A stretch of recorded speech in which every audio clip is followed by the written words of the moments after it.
Hello दोस्तों, स्वागत है आप सभी का हमारे चैनल यूपी एग्ज़ाम क्विज़र में।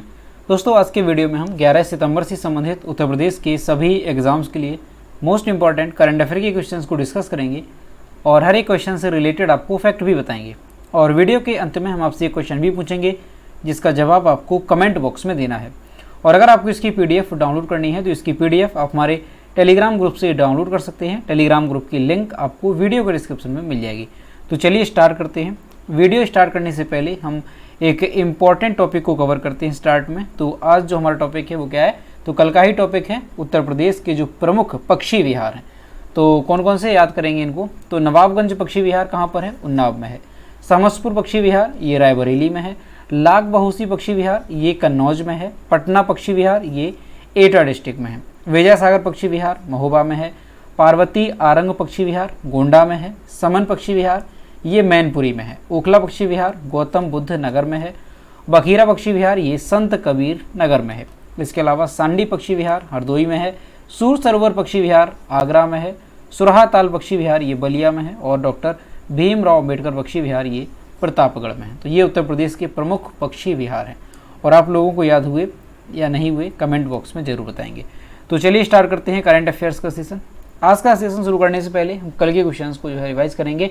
कल का पहला क्वेश्चन है, हाल ही में उत्तर प्रदेश सरकार ने लंपी वायरस की रोकथाम हेतु पीलीभीत से इटावा तक कितनी दूरी को इम्यून बेल्ट से कवर करने का प्लान बनाया। इसका जो करेक्ट आंसर है वो है ऑप्शन नंबर ए 300 किलोमीटर। अगला है, हाल ही में कौन सा राज्य डिजिटल इंडिया मिशन के तहत केंद्र सरकार द्वारा प्रबंधित ई अभियोजन पोर्टल के माध्यम से मामलों के निपटान और प्रविष्टि की संख्या में शीर्ष पर रहा, तो यूपी। ऑप्शन नंबर सी इसका करेक्ट होगा।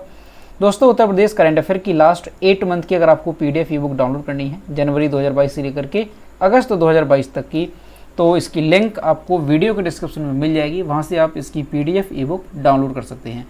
और इसके साथ ही अगर मंथली ई बुक डाउनलोड करनी है तो उसकी लिंक भी आपको वीडियो के डिस्क्रिप्शन में मिल जाएगी। और अगर इसे डाउनलोड करने में कोई प्रॉब्लम होती है तो साइट पर आपको व्हाट्सएप नंबर और ईमेल मिल जाएगा जिस पर आप कॉन्टैक्ट कर सकते हैं। अगला क्वेश्चन है, हाल ही में ब्रिटेन में गठित नई सरकार के कैबिनेट में चुने गए भारतीय मूल के आलोक शर्मा का संबंध उत्तर प्रदेश के किस शहर से है। तो जो आलोक शर्मा है ये आगरा से है। अगला है, हाल ही में ब्रिटेन की महारानी एलिजाबेथ द्वितीय का कितनी वर्ष की उम्र में निधन हो गया। तो 96 वर्ष की उम्र में इनका निधन हो गया है। अगला है, ई दाखिला पोर्टल किस केंद्रीय मंत्रालय की एक पहल है। तो ये जो ई दाखिला पोर्टल है ये उपभोक्ता मामले के मंत्रालय द्वारा शुरू किया गया। अगला है, निम्नलिखित में से कौन से भारतीय शहर UNESCO global network of learning cities में जो है शामिल हुए हैं। तो इसका जो करेक्ट आंसर है वो है option number C Warangal, Thrissur और नीलांबूर। अगला है, हाल ही में प्रधानमंत्री टीबी मुक्त भारत अभियान का शुभारंभ किसने किया। तो राष्ट्रपति द्रौपदी मुर्मू ने इसका शुभारंभ किया। अगला है, हाल ही में ज्यूरिख डायमंड लीग 2022 जीतने वाले पहले भारतीय खिलाड़ी कौन बन गए। तो ये बन गए हैं नीरज चोपड़ा। अगला है, रामचंद्र मांझी जिनका 7 सितंबर को निधन हो गया, निम्नलिखित में से किस लोक नृत्य से संबंधित थे। तो ये जो है किससे संबंधित थे, याद रखेंगे भोजपुरी लोक नृत्य से। तो दोस्तों, ये थे कल के क्वेश्चंस जिसका हमने रिवीजन किया। अब हम शुरू करते हैं आज का सेशन। आज का पहला क्वेश्चन है, किस राज्य के प्रत्येक परिषदीय स्कूल में अब हमारे शिक्षक नामक शीर्षक से एक बोर्ड लगाया जाएगा। तो इसका जो करेक्ट आंसर है वो है option number B Uttar Pradesh में। अब दोस्तों ये क्या है, तो उत्तर प्रदेश में क्या है कि अब बेसिक शिक्षा परिषद के 1,33,000 प्राथमिक, उच्च प्राथमिक और कंपोजिट व कस्तूरबा गांधी बालिका विद्यालयों में जो तैनात शिक्षक हैं ये अब बोर्ड पर नजर आएंगे, क्योंकि ये जो बोर्ड हैं वो स्कूल के बाहर लगाए जाएंगे। इससे विद्यालयों में कार्यरत जो शिक्षक हैं वो उत्कृष्ट योग्यताधारी व शैक्षिक कार्यों में दक्ष होने का संदेश दिया जाएगा। सभी विद्यालय परिसर में आकर्षक हमारे शिक्षक नामक शीर्षक से बोर्ड लगाए जाने का आदेश दिया गया। ठीक, तो याद रखेंगे अगर आपसे पूछा जाता है कि किस राज्य सरकार ने जो है प्राथमिक, उच्च प्राथमिक और कंपोजिट और कस्तूरबा गांधी बालिका विद्यालय हैं इनमें हमारे शिक्षक नामक शीर्षक से बोर्ड लगाए जाने का आदेश दिया है, तो ये उत्तर प्रदेश सरकार ने आदेश दिया है। अगला है, प्रधानमंत्री नरेंद्र मोदी ने 12 सितंबर 2022 को विश्व डेयरी शिखर सम्मेलन का उद्घाटन किस शहर में करेंगे। इसका जो करेक्ट आंसर है वो है ऑप्शन नंबर सी नोएडा में इसका जो उद्घाटन है वो करेंगे PM नरेंद्र मोदी। दोस्तों, प्रधानमंत्री नरेंद्र मोदी 12 सितंबर को प्रदेश में जो नोएडा है यहाँ पर India expo centre and mart में वर्ल्ड डेयरी समिट का उद्घाटन करेंगे। भारत लगभग 48 वर्ष के अंतराल के बाद विश्व डेयरी शिखर सम्मेलन का आयोजन कर रहा है। इसमें डेयरी प्रसंस्करण कंपनियों के सीईओ, डेयरी किसान और अन्य हितधारकों सहित लगभग 1500 जो लोग हैं वो इसमें हिस्सा लेंगे।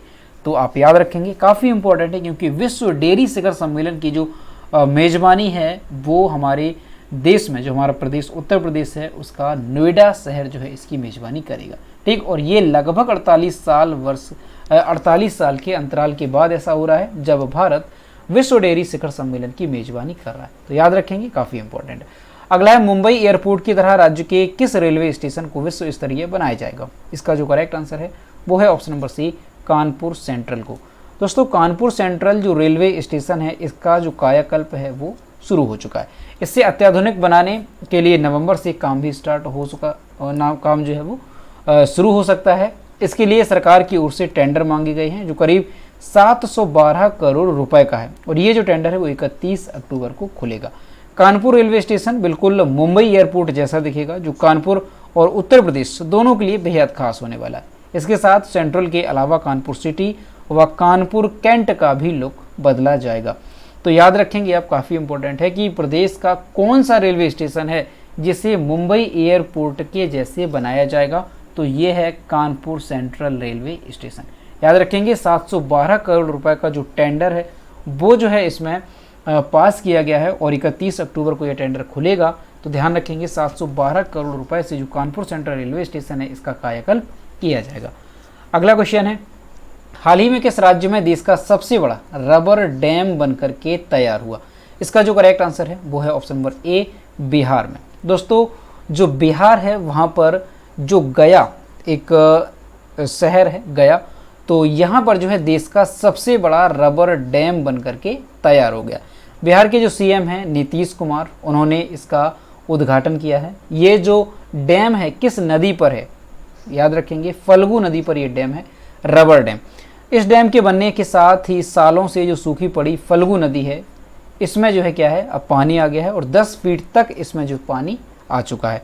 रबर डैम के बनने के बाद विश्व प्रसिद्ध गया में जो गया है, यहाँ पर पिंडदान करने आने वाले लोगों को आचमन करने के लिए अब 2 फीट गड्ढा नहीं करना होगा। यह डैम 400 मीटर चौड़ा है और 3 मीटर ये ऊंचा है।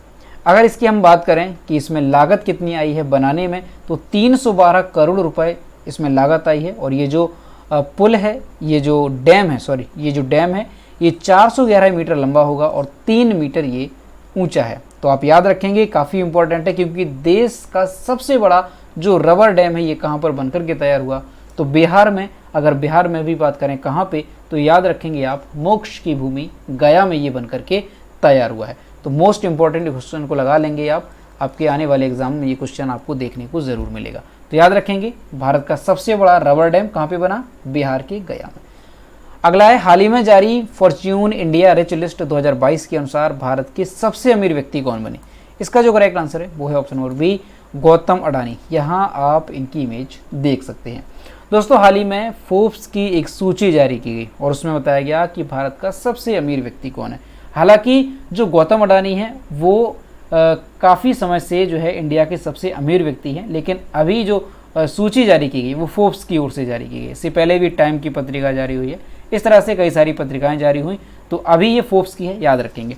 तो फोर्ब्स की जो रियल टाइम अरबपतियों की सूची है वो जारी की गई, और इसके अनुसार ये बताया गया कि जो गौतम अडानी हैं ये भारत के साथ साथ एशिया के सबसे अमीर व्यक्ति बन गए। ठीक, इसके साथ अगर हम दुनिया की बात करें तो दुनिया के ये तीसरे सबसे अमीर व्यक्ति बन गए हैं, और इन्होंने जो अमेजॉन के संस्थापक हैं जेफ बेजोस, उनको पीछे छोड़ दिया है। तो याद रखेंगे आप, जो गौतम अडानी हैं ये दुनिया के तीसरे सबसे अमीर व्यक्ति बन गए हैं। इनकी अगर हम बात करें कि संपत्ति कितनी है, तो 129.16 बिलियन अमेरिकी डॉलर इनकी जो है कुल संपत्ति है, और इसके साथ ये भारत के सबसे अमीर व्यक्ति बने। इस बीच अगर हम बात करें मुकेश अंबानी की, जो कुछ सालों पहले भारत के सबसे अमीर व्यक्ति थे, तो ये रिलायंस इंडस्ट्रीज के चेयरमैन है मुकेश अंबानी। इनकी जो कुल संपत्ति है वो है 94 बिलियन अमेरिकी डॉलर। और अगर वैश्विक स्तर पर देखें, जो मुकेश अंबानी है वो 8वें नंबर पर आते हैं, यानी दुनिया के 8वें सबसे अमीर और भारत के दूसरे सबसे अमीर व्यक्ति ये बने हुए हैं। तो याद रखेंगे आप, गौतम अडानी का नाम काफ़ी इंपॉर्टेंट है दोस्तों। अभी कुछ दिन पहले एक रिपोर्ट जारी की गई थी, उसमें बताया गया था कि जो गौतम अडानी है वो भारत के सबसे अमीर व्यक्ति बने। फिर आई कि जो गौतम अडानी है वो एशिया के सबसे अमीर व्यक्ति बने, और अभी जो है रिपोर्ट जारी हुई और बताया गया कि जो गौतम अडानी है ये दुनिया के तीसरे सबसे अमीर व्यक्ति बन गए हैं। अगला क्वेश्चन है, मंगोलिया के राष्ट्रपति ने रक्षा मंत्री राजनाथ सिंह को उपहार में क्या दिया? इसका जो करेक्ट आंसर है वो है ऑप्शन नंबर सी, घोड़ा। दोस्तों यहाँ आप जो इमेज देख रहे हैं ये हमारे देश के रक्षा मंत्री हैं राजनाथ सिंह, और ये आप जो देख रहे हैं इमेज ये कौन है? तो ये जो है मंगोलिया के राष्ट्रपति हैं। तो इन्होंने जो रक्षा मंत्री हैं उनको क्या दिया, आप देख सकते हैं, ये जो घोड़ा है वो उपहार में दिया। और दोस्तों ये क्वेश्चन आपके लिए इंपॉर्टेंट इसलिए है क्योंकि ये जो उपहार है ये एक अनोखा उपहार है। इस तरह का उपहार जो है नहीं दिया जाते हैं, अक्सर आपने देखा होगा। तो ये पहली बार ऐसा है कि जो मंगोलिया से रक्षा मंत्री हैं राजनाथ सिंह, इनको क्या दिया गया? इनको दिया गया राजसी घोड़ा भेंट में। दोस्तों जो रक्षा मंत्री राजनाथ सिंह है ये 3 दिन की मंगोलिया और जापान की यात्रा पर गए, और किसी भी रक्षा मंत्री की भारत से जो है ये पहली मंगोलिया की यात्रा थी।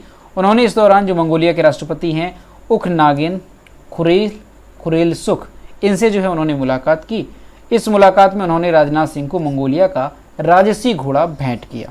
इससे पहले प्रधानमंत्री नरेंद्र मोदी को 7 साल पहले मंगोलिया यात्रा के दौरान जो है घोड़ा भेंट किया गया था। तो याद रखेंगे आप, तो ये एक अनोखा उपहार है, अभी जो है काफ़ी चर्चा में। तो याद रखेंगे आप कि अभी जो रक्षा मंत्री गए हैं मंगोलिया की यात्रा पर, उन्हें जो है क्या उपहार में दिया गया? तो राजसी घोड़ा भेंट किया गया। और जो प्रधानमंत्री हैं वो भी 7 साल पहले मंगोलिया गए थे, तो उन्हें भी एक घोड़ा भेंट किया गया था। अगला क्वेश्चन है, संयुक्त राष्ट्र मानवाधिकार की अगली प्रमुख के रूप में किसे नियुक्त किया गया? इसका जो करेक्ट आंसर है वो है ऑप्शन नंबर बी, वोल्कर तुर्क को। दोस्तों संयुक्त राष्ट्र ने 8 सितंबर 2022 को ऑस्ट्रियाई राजनयिक वोल्कर तुर्क को संयुक्त राष्ट्र मानवाधिकार का नया उच्चायुक्त बनने की मंजूरी दे दी है। वह इस संवेदनशील और उच्च पद पर चिली के राष्ट्रपति मिशेल बाचेलेट की जगह लेंगे। 57 वर्षीय तुर्क ने अपना अधिकांश समय शरणार्थियों पर विशेष ध्यान देने के साथ संयुक्त राष्ट्र प्रणाली को बेहतर करने में व्यतीत किया है। तो याद रखेंगे, काफ़ी इंपॉर्टेंट है कि संयुक्त राष्ट्र मानवाधिकार का जो नया उच्चायुक्त है वो किसको बना दिया गया है? तो ऑस्ट्रियाई राजनयिक हैं वोल्कर तुर्क, इनका नाम याद रखेंगे, काफ़ी इंपॉर्टेंट। अगला क्वेश्चन है, हाल ही में छत्तीसगढ़ में कितने और नए जिलों का गठन किया गया? दोस्तों अभी क्या है कि कल या परसों की वीडियो में आपको बताया था कि छत्तीसगढ़ में 3 नए जिलों का गठन किया गया, लेकिन फिर से जो है छत्तीसगढ़ में और जिलों का गठन किया है। तो कितने जिलों का किया गया है? तो ऑप्शन नंबर सी इसका करेक्ट होगा, 2 और नए जिले जो है छत्तीसगढ़ में बनाए गए। दोस्तों छत्तीसगढ़ के जो मुख्यमंत्री हैं भूपेश बघेल, उन्होंने प्रदेश में 2 नए जिलों, कौन कौन से जिले हैं? तो शक्ति और मनेन्द्रगढ़ चिरमिरी भरतपुर, तो ये 2 जिले हैं जिनका उद्घाटन किया। इसके बाद प्रदेश में अब जो जिलों की संख्या है वो बढ़कर के कितनी हो गई? तो 31 से बढ़कर के ये 33 हो गई है। पिछले 4 साल के दौरान कांग्रेस सरकार में प्रदेश को 6 नए जिले मिले। मुख्यमंत्री बघेल ने कहा कि हम पुरखों का सपना पूरा कर रहे हैं। दोस्तों छत्तीसगढ़ का जब गठन हुआ था तब यहाँ पर कितने जिले थे? तो 2000 में इसका गठन हुआ था और 16 जिले इसमें उस टाइम पर थे, और अब इनकी जो संख्या है वो बढ़कर के कितनी हो गई है? तो 33 यानी कि 33 जो है छत्तीसगढ़ में जिलों की संख्या हो गई है। अगला क्वेश्चन है, विश्व आत्महत्या रोकथाम दिवस कब मनाया जाता है? इसका जो करेक्ट आंसर है वो है ऑप्शन नंबर करेक्ट हो जाएगा डी, यहाँ पर 10 सितंबर को मनाया जाता है विश्व आत्महत्या रोकथाम दिवस। दोस्तों विश्व आत्महत्या रोकथाम दिवस हर साल 10 सितंबर को मनाया जाता है। उद्देश्य क्या होता है? तो आत्महत्या को रोकने के कई तरीकों को उजागर करने के लिए ये हर साल मनाया जाता है। दोस्तों WHO की जो रिपोर्ट है उसके अनुसार ये आंकड़े सामने आते हैं कि हर वर्ष लगभग 8 लाख लोग जो है वो आत्महत्या करते हैं। इनमें से आत्महत्या के जो ज़्यादातर मामले हैं वो 15 से 29 वर्ष के बीच के लोगों में आते हैं, और जिनमें अधिकतर जो सुसाइड केस हैं वो अविकसित और विकासशील देशों में देखने को मिलते हैं।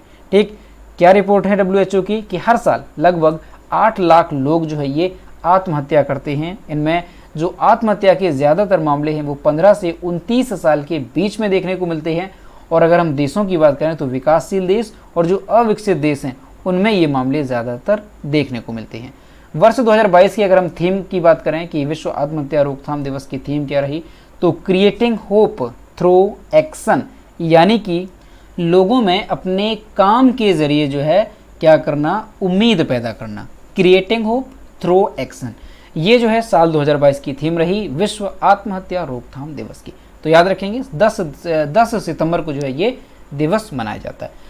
अगला क्वेश्चन है, बांग्लादेश के किस शहर में मैत्री सुपर थर्मल पावर प्रोजेक्ट स्थापित किया गया? इसका जो करेक्ट आंसर है वो है ऑप्शन नंबर ए, खुलना शहर में। दोस्तों मैत्री सुपर थर्मल पावर प्रोजेक्ट जो है ये बांग्लादेश के रामपाल खुलना शहर में स्थापित किया गया। ये जो प्रोजेक्ट है थर्मल पावर प्रोजेक्ट, ये 1320 मेगावाट सुपर क्रिटिकल कोयले से चलने वाला थर्मल पावर प्लांट है। अब दोस्तों इंपॉर्टेंट इसलिए क्योंकि प्रधानमंत्री नरेंद्र मोदी और बांग्लादेश की जो प्रधानमंत्री हैं शेख हसीना, उन्होंने जो है संयुक्त रूप से इस प्रोजेक्ट का अनावरण किया है। ठीक है, याद रखेंगे प्रधानमंत्री नरेंद्र मोदी और बांग्लादेश की जो पीएम है शेख हसीना, उन्होंने जो है संयुक्त रूप से मैत्री सुपर थर्मल पावर प्रोजेक्ट का अनावरण किया। ये परियोजना भारत की रियायती वित्त पोषण योजना के तहत विकसित किया गया। तो याद रखेंगे अगर आपसे पूछा जाता है कि हाल ही में प्रधानमंत्री नरेंद्र मोदी ने जो है बांग्लादेश के किस शहर में मैत्री सुपर थर्मल पावर प्रोजेक्ट को जो है अनावरण किया है, तो याद रखेंगे रामपाल खुलना शहर में। तो दोस्तों ये थे 11 सितंबर से संबंधित उत्तर प्रदेश के सभी एग्जाम्स के लिए मोस्ट इंपॉर्टेंट करंट अफेयर के क्वेश्चन जो कि हमने डिस्कस किए। अब हम देखते हैं कल की वीडियो का क्वेश्चन जो हमने आपसे पूछा था। तो ये रहा कल की वीडियो का क्वेश्चन जो हमने आपसे पूछा था कि भारत का कौन सा राज्य फरवरी 2023 में इंटरनेशनल इत्र फेस्टिवल की मेजबानी करेगा? इसका जो करेक्ट आंसर था वो ऑप्शन नंबर सी था, उत्तर प्रदेश। और लगभग सभी स्टूडेंट्स ने इसके सही जवाब किए। और मैं आपसे हर रोज़ कहता हूँ कि जो भी क्वेश्चन आपसे पूछा जाए तो सभी लोग क्वेश्चन का आंसर जरूर किया करो। तो ये रहा आज का क्वेश्चन। यूएनडीपी की मानव विकास सूचकांक 2021 के अनुसार भारत जो है ये किस स्थान पर रहा? तो इसका जो भी करेक्ट आंसर है वो आपको कमेंट बॉक्स में बताना है। और दोस्तों सभी लोग क्वेश्चन का आंसर जरूर किया करो। तो दोस्तों आज का वीडियो कैसा लगा? अगर वीडियो पसंद आया है तो इसे लाइक करें और अपने दोस्तों के साथ इसे शेयर जरूर करें। तो मिलते हैं नेक्स्ट वीडियो में। Thank you.